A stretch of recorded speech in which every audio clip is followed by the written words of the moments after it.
la première des choses pour attraper une vague, l'idée, ça va être donc de saisir la planche par l'arrière, ici, rentrer dans l'eau, repérer évidemment une vague et être à peu près de l'eau au genou, voire mi-cuisse. Et quand on repère une vague, donc c'est-à-dire une vague qui va casser et faire de l'écume, l'écume ça va faire une vague genre de la mousse, et cette mousse-là va faire une barre horizontale qui va venir nous pousser et ça va être assez facile à prendre. On va pas chercher les vagues plus compliquées, vagues lisses au loin. Donc la mousse arrive, au moment où la mousse elle commence à venir nous toucher, et à ce moment-là, il faut être assez rapide, pousser sur les jambes et s'allonger sur la planche. Donc cette impulsion des jambes va nous permettre de prendre la même vitesse que la vague à peu près et de glisser avec elle. Donc à partir du moment où on glisse avec elle, on va faire un petit cobra pour alléger l'avant. On va contrôler, on peut venir se rapprocher pour accélérer, mais dans l'idée c'est vraiment de venir faire ce petit cobra pour contrôler sa planche à gauche, à droite. Mais on peut réaccélérer ou freiner. C'est à vous de doser, d'accord? Hop, hop, tac, tac, tac. C'est vraiment la base, ok? Première chose, c'est de faire ça. On fait au moins une dizaine, une vingtaine de vagues allongées en mode cobra.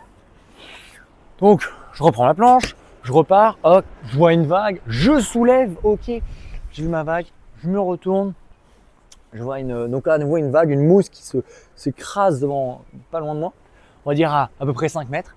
Et quand la mousse arrive et me tape, la même chose, je repars, parce que là on va chercher à se mettre debout.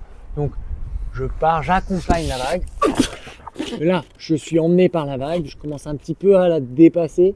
Si je la dépasse pas, je peux rajouter un coup de rame, mais en tout cas, je la dépasse. Moi, je la dépasse, je vais remettre une impulsion pour le cobra. À ce moment-là, je viens tirer mes pieds au niveau des deux mains et le pied arrière qui reste traîné un peu derrière. Je continue de mettre du poing un peu à l'avant et je reste bien fléchi. D'accord? Là, ce qui vient de passer, c'est vraiment un mouvement de bassin. Il va venir faire une petite rotation légèrement pour que vous vous retrouviez sur le côté de profil. C'est bon pour vous? Je vous la refais.